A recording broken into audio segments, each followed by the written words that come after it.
pessoas! Aqui é Gilson Lorente, editor de fotografia do Meio Beat, e estamos aqui com a nossa segunda aula do curso de Introdução à Fotografia. Quem acompanha o blog viu no mês passado que dia 19 de agosto foi o Dia Mundial da Fotografia. E por que comemoramos esse dia nessa data? Foi em 19 de agosto de 1839 que Louis Daguerre apresentou para a Sociedade Francesa de Ciências o daguerreótipo. O daguerreótipo foi a primeira câmera fotográfica que efetivamente funcionava na história. Por que eu digo primeira que efetivamente funcionava? Porque a gente pensa que a fotografia foi inventada, mas na realidade ela foi descoberta. Ela foi a junção de várias descobertas da ciência ao longo dos séculos e alguém teve a ideia de juntar tudo isso no mesmo equipamento. A primeira grande descoberta foi a câmera escura de orifício. O que era isso? Se imagine que você está numa sala totalmente escura, sem janelas e sem portas. E logo ao lado dessa sala, do lado de fora, temos uma esplendorosa árvore. Se você chegar na parede, onde essa árvore está atrás, fizer um pequeno buraquinho nela, um pequeno orifício, a luz que entrar por esse orifício vai projetar na parede oposta a imagem daquela árvore, com uma particularidade: de ponta cabeça. O mesmo processo que ocorre com o olho humano. A imagem entra, cruza e se imprime no fundo do olho de ponta cabeça. Todo esse processo da câmera escura você aprendeu lá no colegial, nas aulas de física, no segundo colegial. Procura lá no livrinho do segundo colegial que você vai ver uma explicação científica e física, né, sobre como funciona a câmera escura de orifício. Uma outra descoberta da humanidade que trouxe a viabilidade para a fotografia foi a descoberta de materiais fotossensíveis, ou seja, produtos químicos que se alteravam na presença da luz, que se queimavam, que se destruíam, e não era questão de calor, a simples presença da luz fazia esses materiais se alterarem. E por último, a ótica, com a criação de lentes que amplificavam a força dessa imagem que estava entrando pelo orifício da câmera escura. No fundo, toda câmera fotográfica, por mais moderna que ela seja, ou por mais antiga que ela seja, é uma caixinha preta com um buraquinho na frente. Pensem nessa concepção toda vez que vocês olharem para uma câmera fotográfica. Uma caixinha preta com um buraquinho na frente. A primeira pessoa que conseguiu formar uma fotografia que não desaparecesse com o tempo, porque muita gente estava trabalhando nessa tentativa, foi o Niepce, em 1826. Ele já estava trabalhando, tentando esse tipo de façanha há muito tempo. Ele foi até o seu sótão, abriu a janela, colocou a sua câmera escura, colocou o suporte com os produtos químicos e deixou lá por 8 horas. Depois de 8 horas, ele conseguiu essa imagem que está aparecendo aí para vocês, que é a primeira fotografia da história. Mas a primeira fotografia que não desapareceu com o tempo. Porque a maior parte das tentativas, como a luz continuava agindo sobre os produtos químicos, a imagem acabava desaparecendo. E o Niepce conseguiu isso de forma duradoura, permanente. Sabendo das descobertas de Niepce, Daguerre foi até ele, formou uma parceria, porque ele já tinha o formato da câmera, mas ele não conseguia formar as imagens por muito tempo. Dessa parceria, surgiu o daguerreótipo. Niepce já tinha morrido, e Daguerre fez uma coisa que, na época, parecia ser muito inteligente. Ele cedeu a patente do daguerreótipo para a França, para o governo francês, em troca de uma pensão vitalícia. E o governo francês abriu a patente para a humanidade, o que fez com que o daguerreótipo se espalhasse pelo mundo. Todo mundo podia construir o seu daguerreótipo e começar a fazer as suas fotografias. Durante o tempo, muito se evoluiu, principalmente o tempo de exposição. O daguerreótipo era grande, pesado, envolvia produtos químicos que eram nocivos à saúde e a foto demorava para se formar. Uma foto no daguerreótipo leva de 8 a 10 minutos para se formar na placa de cobre, que era onde a foto era impressa. Era uma cópia só, não podia ser tirada várias cópias, e, querendo ou não, era o processo mais moderno, super moderno, que tínhamos na época. Ao decorrer daquele século, muito foi se trabalhando, novos produtos químicos foram descobertos. No mesmo ano, Talbot apresentou a sua invenção, que era um pouco diferente, e ele formava um negativo. Ou seja, a noção de negativo, a noção de você ter várias cópias, surgiu no mesmo ano da invenção do daguerreótipo. Então, durante aquele século, muita coisa foi feita, até chegarmos em 1880, onde George Eastman, um americano que se aventurou no mundo da fotografia e achou tudo muito complicado, tudo muito pesado, tudo muito estranho, fundou uma empresa chamada Kodak e lançou, depois de muito pesquisar, a primeira câmera com filme de rolo. Essa foi a primeira grande revolução da fotografia. Por que primeira grande revolução?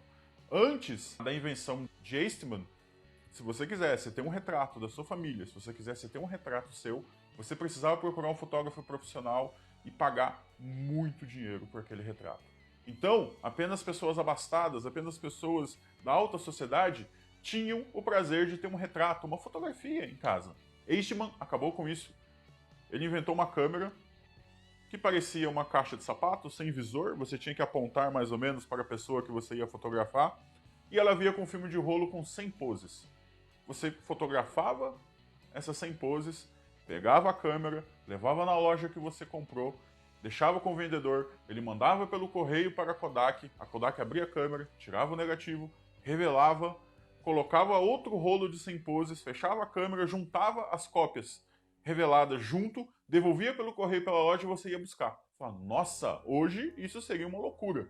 Mas na época foi uma revolução, porque todo mundo conseguiu ter acesso à fotografia. Todo mundo começou a registrar a sua memória familiar. Todos passaram a ser fotógrafos. E o slogan da Kodak era uma maravilha. Você aperta um botão e nós fazemos o resto. De lá para cá, eu diria que a outra grande revolução da fotografia só foi com o digital. Olha só, quase 100 anos, mais de 100 anos, para termos uma outra grande revolução da fotografia. O digital trouxe novamente o interesse das pessoas pela fotografia e levou para a possibilidade de todos fotografarem. Vocês que são muito jovens vão acabar não se lembrando, mas a década de 70, a década de 80 foram décadas de crise. Fotografar era muito caro, as pessoas começaram a abandonar a prática da fotografia por prazer. A gente chegava nas famílias, às vezes um membro da família tinha uma câmera fotográfica que acabava emprestando para os outros em momentos de festa, em momentos de viagem. Hoje não, com o digital, todo mundo tem a sua câmera fotográfica. Todos os membros da família têm uma câmera fotográfica. E dentro do digital temos uma outra sub-revolução, que são os smartphones, que são os celulares.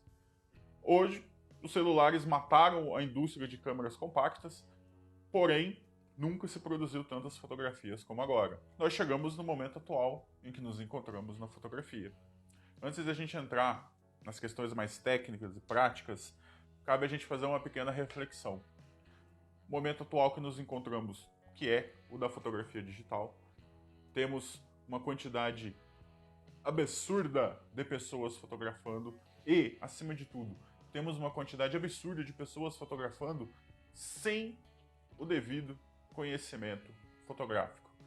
Eu não digo apenas conhecimento de câmera, de lentes, de regulagens, é questão de conhecimento estético mesmo. Nunca se fotografou tanto e nunca se fotografou tanto com tanto falta de conhecimento. Como, por exemplo, aquela viagem maravilhosa de férias que você fez e que você criou aquele álbum no Facebook com 5.000 fotos. Ninguém quer ver aquilo. Ninguém. Só de ver o número 5.000 imagens, aquilo afasta totalmente as pessoas da sua produção fotográfica. Então, além da parte do conhecimento, de enquadramento, de composição, das regulagens da câmera, acho que a gente perdeu um pouco da noção da produção de imagens. Produzimos imagens que não são vistas. Produzimos imagens que ninguém quer ver. Produzimos imagens que vão se perder e não vão fazer parte da nossa memória familiar, da nossa memória, da nossa história pessoal. Eu conheci há muito tempo atrás um rapaz que ele trabalha como curador para artistas. O artista quer entrar num concurso e ele contrata alguém para escolher as suas obras de arte que vão para esse concurso. Porque nós que estamos ali produzindo aquelas imagens, que estamos produzindo aquela arte, não somos as melhores pessoas para escolher o trabalho. Estamos ligados emocionalmente àquilo, então isso não é uma boa na hora de escolher a melhor imagem para a gente mandar para um concurso. E ele falou uma vez para mim que o menos é mais. É muito melhor você entrar numa disputa com 3 leões do que com 10 gatinhos.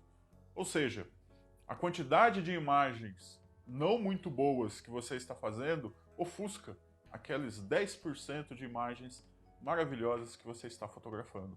Primeiro segredo da fotografia para você que está aí assistindo a gente. Se você quer ser considerado um ótimo fotógrafo, nunca mostre as imagens ruins. Todos nós fotografamos imagens ruins.